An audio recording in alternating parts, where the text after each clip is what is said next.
Hello mga tropa, kamusta na kayo? Salamat sa panonood ng bagong vlog, bagong Excel tutorial na naman tayo ngayon mga tropa. So ngayon mga tropa, yung ituturo ko sa inyo ay additional or panibagong way paano natin gagamitin yung drop down mga tropa.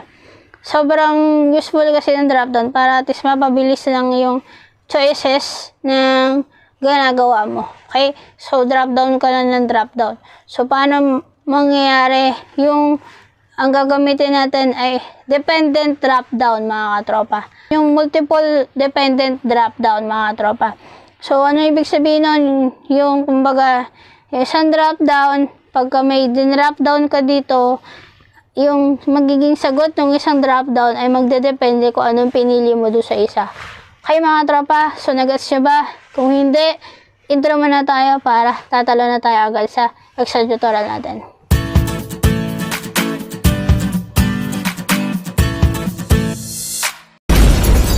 Bago ko explain yung data natin, pahit muna ako ng like button mga tropa. Then subscribe button and notification bell para updated ka sa mga latest vlogs ko. Okay mga tropa, hit nyo yung subscribe button mga tropa and like. Okay? Tapos share nyo yung video na to para may matutunan din yung iba kagaya mo. Okay mga tropa? So ngayon mga tropa, nandito na tayo sa data natin. Okay? Gagawa tayo ng dependent drop down, multiple dependent drop down mga tropa. So, kung di pa kayo marunong gumawa ng drop down, meron akong tutorial noon, dalawa na yung tutorial ko ng drop down. Panoorin nyo yung mga drop down ko. Ilalagay ko na lang sa link.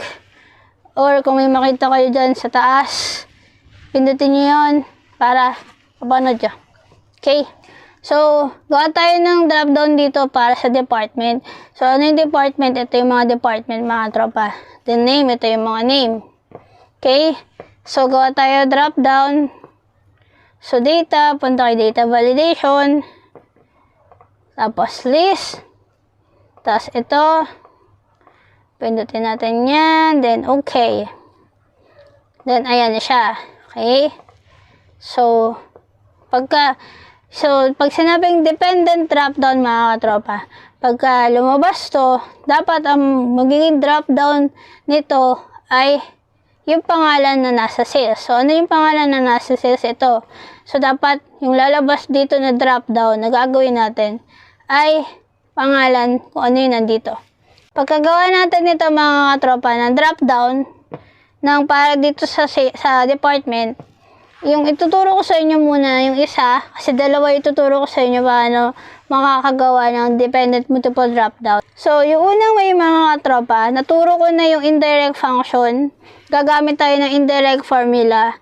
So, hanapin nyo yung link sa baba ng indirect function na tutorial natin para malaman mo paano ginagamit yung indirect function. Diretso na lang natin mga katropa dito sa data validation. So, data validation, ayan, then list. Tapos dito, type na natin indirect. Ayan. Tapos, ito. Then, okay. The source currently evaluation error. Do you want to continue? Yes natin mga katropa. Okay? Bakit nag-error mga katropa yung ginagawa natin? Kasi meron tayong hindi ginawa. Ano hindi natin ginawa? Mag-name ng range. Okay? So mga katropa, dahil ito may drop down na siya, ngayon, mag-name tayo ng range. So, pag highlight nyo to, lagyan natin ng pangalan ng sales. Enter. Ito, lagyan natin ng admin. Okay, tapos ito. Lagyan natin utility. Enter. Okay, ngayon mga katropa, dahil nag-formula na tayo dito, tingnan nyo. Okay, kanina, nung wala pa tayong range dito, di ba, dinadrop, pinipindot natin to, walang lumalabas. Ngayon, pag pinindot natin, ito na yung lumalabas. Okay, pag pinili natin ngayon si admin, dapat na makita natin ito. So, ayan siya. Okay? So, pag pinili natin sa utility, ang makikita natin, itong tatlo dapat. Ayan siya. Kaya mga tropa, ngayon mag-try tayo, magdagdag. Kunyari, may additional employee tayo. Kunyari, yan, dinagdag natin sa sales, di ba? Sales. Tingnan natin kung madadagdag si Princess. Hindi mga tropa. Bakit? Kasi yung name range na pinili natin hanggang dito lang. Okay? So, ayun ito yung medyo downside nung gantong klaseng wala ng indirect function na hindi dynamic. Okay? Kasi hanggang limited lang siya sa kung ano yung data, yung name range nyo. Okay? Pwede nyo palitan yung name range, formula, name manager, ayan siya. Then, ito yung formula niya, mga tropa. Pwede nyo gawing only yan. Kunyari, gawin natin kung 11. Then, close. Yes. Tingnan natin kung masasama na si Princess. Hindi pa din, di ba? Mali pala yung pinalitan natin, mga tropa. Dapat ito ay hanggang 11. Kunyari, 11.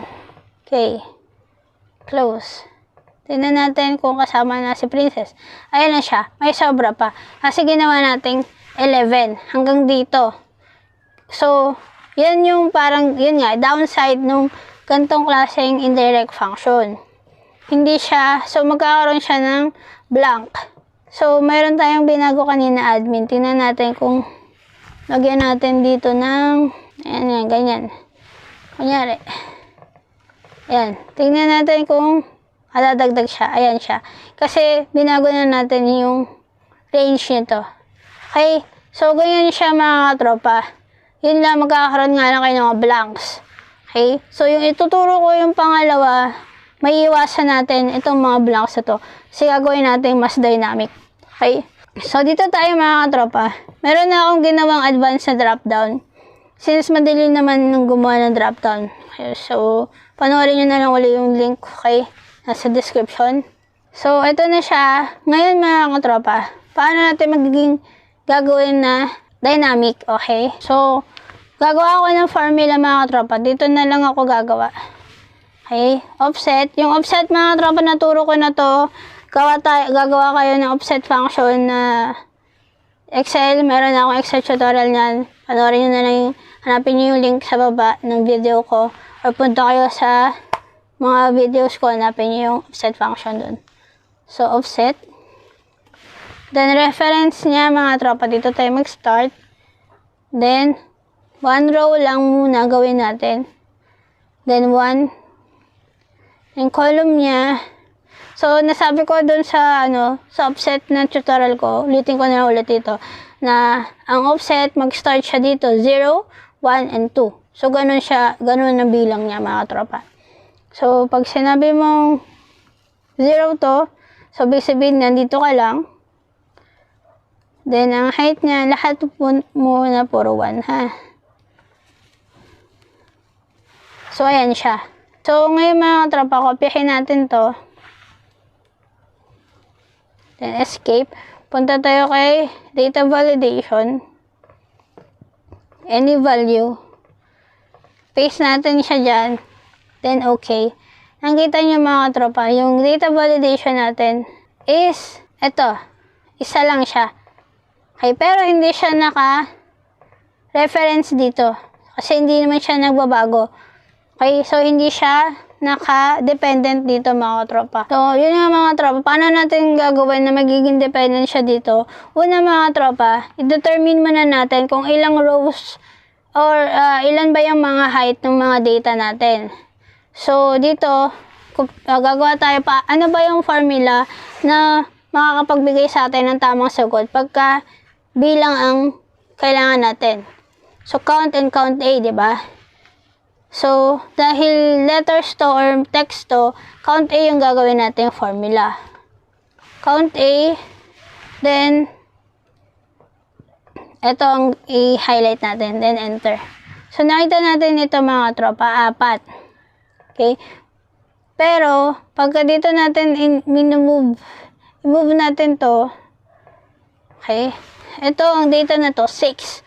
Ito 4 kanina. So, nagbabago. Iba-iba yung count na binibigay sa atin.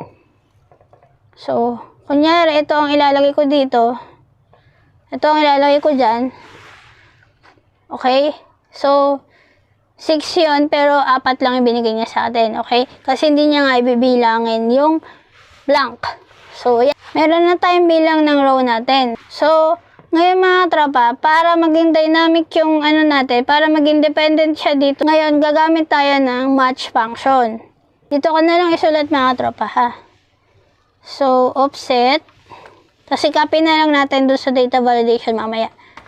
Then, reference niya, ito. Lock natin to. Okay. Tapos, 1 row down. Then, dito sa column, dahil 3 column yan mga katropa, para maging dynamic siya na at dependent siya dito, gagawa tayo ng match. So, sinabi ko na kanina, yung offset, ang bilang niya sa column ay 0, 1, 2, 3. Ang match mga katropa, ang bilang niya ay 1, 2, 3. So, ito 0, 1, 2, 3, ang match function ay 1, 2, 3. Okay? So, kailangan nating mag-adjust ng column. So, ang VLOOKUP niya, ito. Then, lookup array niya, ito. Then, exact match. Close. So, ito, i-lock natin yung column. Then, ito, i-lock natin lahat. Okay. Match function tong ginamit natin, mga tropa. So, sabi ko sa inyo, mag-adjust tayo ng column number. So, magna-negative 1 tayo or minus 1 tayo dito. Kasi nga, ang bilang ng offset ay 0, 1, 2. Then, ang match function ay 1, 2, 3. So, kailangan natin mag-minus 1 para sa column. Then, comma. Then, ang height niya, sabihin muna natin na 1 lang siya muna. Then, 1. Yung default niya lang. Okay. Tapos, kopyahin natin to. Kopya, escape. Punta tayo dito kay data validation. Palitan natin to. Okay. So, yan pa rin siya mga katropa. Si little pa rin siya kasi isa lang ang 1 row down lang tinuro natin. So, ngayon, paano natin ma-count yung pababa? Okay, itong lahat ng to. So, kunyari mga katropa, itong count natin na to, alam na natin to, di ba? Ito yung count na ginawa natin na height. Ngayon, kunyari, hindi ka pa gumagawa ng count na to. So, punta ka uli kay data validation. So, ito, diba? Ito ang ginawa natin, 1 row down lang yung height niya. So, gawin natin, kunyari, ay 8. Kahit anong number na gusto nyo, pwede naman yun sumobra. So, okay mo. So, ngayon, mga tropa, ayan. Nagkaroon siya ng blank spaces, katulad nung kanina. Okay? So, baka nalilito kayo sa formula ginawa natin, mga tropa. Ito, di ba, offset. Dito natin ilagay. Ito pala yung formula. Yan. Tapos ito, gawin natin itong 8. 8 yung ginawa natin eh. So, offset. So, ibig sabihin, itong reference natin, ito. Dito tayo nagsimula. Then, 1 row down. Ito yan. Dito siya. Then, yung match natin is yung column natin, which is ito. Then, yung row height, yung height niya, ito. Yan, ibig sabihin, hahanapin ni match yung pang-8. So, 1, 2, 3, 4, 5, 6, 7, 8. Eh, hanggang dito. Tapos, stay ka lang sa isang width. Okay?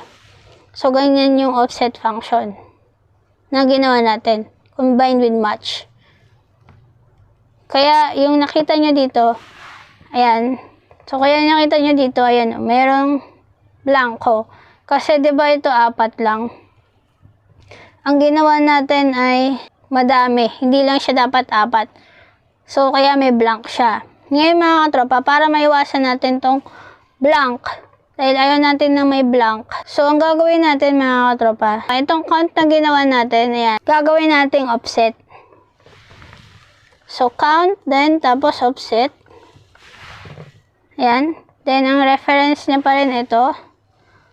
Then, ang ilang row, 1 row down, then gagawin natin match. ito, ang lookup value natin. Then, ito ang lookup array. Then, exact match. Close natin yung match function. Then, -1. Para sa matama, mag-click or maging pantay yung offset and match. Then, ang height natin, mga katropa. Ang height natin, kunyari gawin natin 8. 8. Diba yan? Gawin natin 8. Then, i-assist natin yung default ng offset function. So, ganyan na siya. I-close na natin. So, 4 pa rin siya, mga katropa. Ngayon, kopyahin natin to. Escape. Punta tayo dito. Then, punta tayo kay validation. Ngayon, mga tropa, diba ito na yung formula natin. Punta kayo dito kay 8. Dapat kasi 8 lang ang buburahin nyo, ha? Yung column lang, yung height lang yung buburahin nyo. Then, paste nyo dito yung ginawa natin na formula. Then, okay. So, ayan siya, mga tropa. Nakita nyo na wala na yung blank spaces dyan. So, pag admin, ayan siya. So, kapag utility, ayan siya. Ngayon, mga tropa, try natin. Copy natin dito. Okay, sa sales. Para hindi na mag-iisip. Ayan siya, di ba? Nagiging dynamic siya, mga tropa. Hindi katulad dito na hindi nag-update yung ginawa natin kung hindi mo siya i-edit sa data manager. Or kung hindi mo i-edit yung name range mo. At least dito, dynamic siya na wala ka nakikitang spaces, pero pwede ka magdagdag na magdagdag.